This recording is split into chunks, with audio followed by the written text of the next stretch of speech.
Bonjour à tous, on se retrouve pour une nouvelle vidéo d'hypnose aujourd'hui et plus particulièrement pour parler de la question de l'intuition. Dans ma précédente vidéo, j'ai essayé de montrer comment notre intuition, c'est une ressource très précieuse quand il s'agit de changements, que ce soit un changement que l'on décide pour soi dans sa vie ou un changement de situation, un changement de société. Et j'ai essayé de dire que l'intuition, c'est vraiment cette énergie qui nous dit un petit peu par où aller, comment faire, quoi ne pas faire, et que tout ça, c'était des outils, des alliés très précieux dans la période qu'on était en train de vivre. Alors aujourd'hui, je vais essayer de dresser un peu trois axes, trois façons de se relier à son intuition qui, moi, me semblent aidantes. Et je me réjouis que vous puissiez commenter, témoigner un petit peu pour vous de comment, dans votre vie, vous incluez cette question un peu... Voilà, cette question dont on ne parle pas beaucoup en fait dans notre société, du sentir, de l'intuitif et de comment on se laisse aller avec un certain mouvement, bien que ce mouvement on ne le comprenne pas toujours d'avance, quand bien même on sent que c'est par là qu'il faut aller. Alors la première façon de se relier à son intuition, pour ma part, c'est vraiment tout d'abord de laisser tomber l'idée de tout comprendre et de tout maîtriser. Certains parlent de lâcher prise.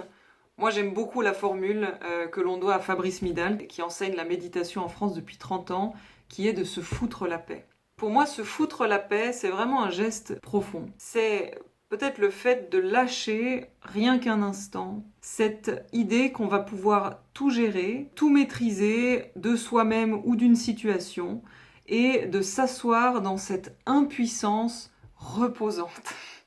Dans le cas d'une problématique qui nous concerne et que l'on cherche à résoudre à tout prix, c'est un geste qui est flagrant. Je vais vous donner pour illustrer ça un exemple très concret et très personnel. Moi, je suis persuadée depuis des années que je devrais être plus mince que ce que je suis. Je sais, c'est débile. Pourquoi? Peu importe. Je cherche même plus à comprendre. En fait, je vois qu'il y a certaines périodes où je commence à tout d'un coup développer un rapport de plus en plus crispé à la nutrition. Et je commence à maîtriser de plus en plus ce que je mange, à me renseigner toujours un peu plus, à vouloir lire plus d'articles et puis être au fait de toute une hygiène de vie qui serait de plus en plus parfaite. Et dans ces moments-là, ce qui se passe, c'est qu'il y a une espèce de tension qui se bâtit jour après jour, semaine après semaine.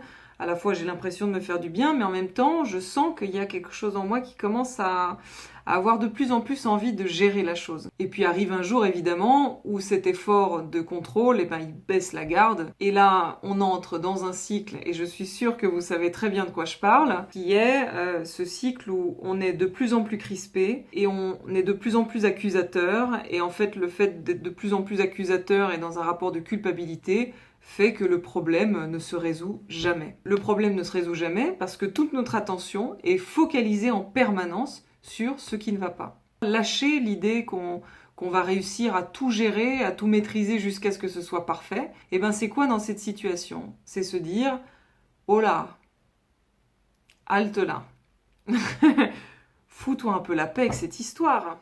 Et qu'est-ce que ça crée, ce genre de réaction, ce genre de geste que l'on pose à un moment donné? Eh bien, ça nous défocalise un petit peu du problème, ça nous décolle un petit peu de cette crispation, de cette problématique à laquelle on était tellement accroché.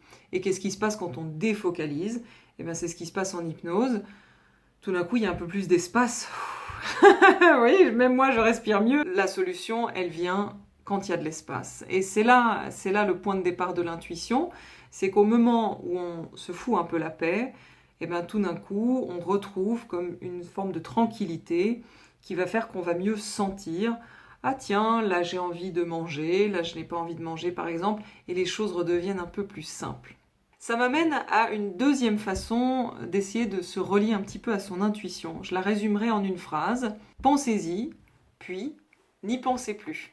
Lorsqu'on est pris dans un questionnement, dans une hésitation, qu'on ne sait pas vraiment quoi faire, la meilleure chose à faire, tester et approuver, c'est vraiment d'y accorder un temps pour y réfléchir et ensuite de ne plus y penser, de faire autre chose et d'y revenir après coup. Moi, quelque chose qui m'aide souvent, c'est de poser un peu par écrit les choses. J'aime bien écrire un petit peu ce que je ressens. Dans une situation où je me sens un peu bloquée, j'ai besoin de faire le geste avec la main, d'écrire mon ressenti, la situation, les options, etc. Et puis ensuite, ce que je fais, c'est que je pose le papier, le stylo, et je fais autre chose. Et il m'est même arrivé de m'interdire de réfléchir à la question pendant 24 heures. Et donc, il y a plein de choses à faire. On peut faire un gâteau, on peut aller marcher dans la forêt. On sait bien qu'aller faire une balade, parfois c'est beaucoup plus efficace que de rester encore 2 heures à essayer de retourner le problème dans sa tête. D'ailleurs, on dit bien que la nuit porte conseil. Et c'est vraiment pas une mauvaise idée. En fait, quand on doit prendre une décision et qu'on y pense pendant une soirée, eh ben, la meilleure chose à faire, c'est peut-être de dormir dessus. Et ben, pourquoi c'est une bonne idée? Parce que l'inconscient, ou moi ce que j'aime bien appeler cette intelligence organisatrice des choses, qui est présente dans la vie, en nous, en tout le monde, eh ben, elle continue de faire son travail pendant ce temps-là. Elle continue de malaxer, de faire mûrir, de faire pousser un mouvement dont on pressent le germe, mais qui ne se montre pas encore tout à fait, et qui à un moment donné va vraiment pouvoir se déployer et va nous montrer la direction où aller. C'est comme un levain qui pousse tout seul. Voilà. Et à un moment donné, avec ce levain, on peut faire du pain. Ça m'amène à la troisième astuce, j'aime pas le mot astuce, mais la troisième manière, je dirais, qui me semble importante dans le fait d'entrer en rapport à son intuition. Je pourrais le dire en une phrase aussi, l'intuition est avant tout corporelle. On a l'idée que notre intuition, elle va se manifester sous la forme d'une pensée très vive, presque un ordre qui viendrait de l'intérieur de nous et qui nous dirait un peu quoi faire. Alors que pas du tout, si on regarde vraiment l'expérience de ce que c'est qu'une intuition qu'on peut avoir dans la vie, eh ben elle est bien plus de l'ordre de la sensation corporelle. Je vous donne des exemples qui font partie de la vie de tous les jours et qu'on a tous l'habitude de dire tout le temps. Ah tiens, cette personne, je la sens bien. Ouais, j'ai un bon feeling avec elle. Ou alors, cet appartement, je sais pas, moi je le sens pas trop. Ou alors... je sens qu'il faut que je développe tel projet, je sens qu'il faut que j'aille dans cette direction, que je fasse ce voyage, etc., etc. C'est drôle parce que le vocabulaire qu'on emploie, c'est un vocabulaire de l'ordre de la sensation corporelle. Et c'est très juste. Alors ce qui est intéressant, c'est de s'arrêter un instant sur quelle est la sensation vraiment concrètement quand on ressent quelque chose qui nous dit d'aller dans un certain sens ou dans un autre. Est-ce que c'est plutôt dans le cœur? Est-ce que c'est plutôt dans le ventre?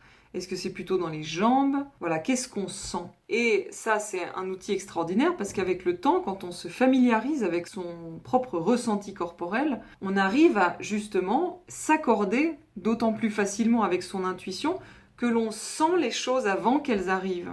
Vous voyez, ça nous est arrivé à tous de louper un rendez-vous ou de louper le train qui allait nous mener à un rendez-vous et de se rendre compte après coup qu'on n'avait en fait pas du tout envie d'y aller. Et voilà, l'intuition, c'est quoi? C'est de sentir au moment où on est au téléphone et que la personne nous propose ce rendez-vous, ah, tiens, qu'est-ce que je sens? En fait, je sens que ça n'est pas juste, que ça n'est pas là qu'il faut aller. Et ça nous évite un peu l'écueil, voilà, de dire oui d'accord, oui merci monsieur, on fixe pour le 18 et on loupe le train et on n'y va pas parce qu'en fait on n'avait pas envie. Et vous voyez comment le corps a toujours un pas d'avance sur nous. Le corps sait toujours d'avance qu'est-ce qu'on veut et qu'est-ce qu'on veut pas. Et au fond, devenir plus intuitif, c'est vraiment entrer en rapport avec cette intelligence qui nous dit par avance c'est une bonne idée ou ça n'est pas une très bonne idée. J'ai envie de le dire ainsi, écouter son intuition, c'est un peu réaccorder sa tête avec son corps qui a, lui, déjà compris. Au fond, l'hypnose, c'est vraiment la mise en pratique de tout ça. C'est un art dans lequel on travaille, c'est-à-dire consciemment, on se met en condition pour pouvoir travailler ça.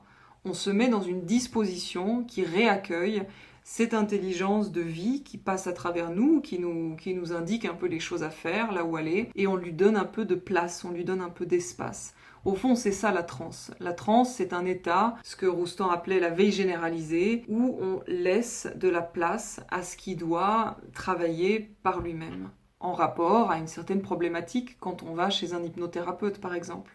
Alors voilà, pour conclure, je dirais que c'est là où l'hypnose, elle a beaucoup à voir avec le fait de retrouver une sorte de confiance, une confiance en la vie, une confiance en ce mouvement de la vie qui passe à travers nous, en cette intelligence, et de se rendre compte petit à petit que plus on l'écoute, plus on est raccord avec quelque chose. Et c'est là où l'hypnose nous aide. Elle nous aide dans la vie, elle nous aide à guérir de certaines blessures, et elle nous aide à agir. Moi, je trouve que voilà, c'est peut-être là le plus important, parce que c'est très bien de guérir, c'est très bien de sentir les choses, Mais au fond, on est dans cette vie aussi pour être en action, trouver notre place dans la vie sociale, trouver notre place dans la société, trouver notre manière de contribuer à la société, aux autres et à l'humanité. Et si l'hypnose peut nous aider quelque part dans notre quotidien, c'est vraiment en nous reconnectant avec cette intuition qui ne fait que nous aider à cela. Voilà, j'espère que c'était un peu clair. Si vous avez des questions, des commentaires, n'hésitez pas à les indiquer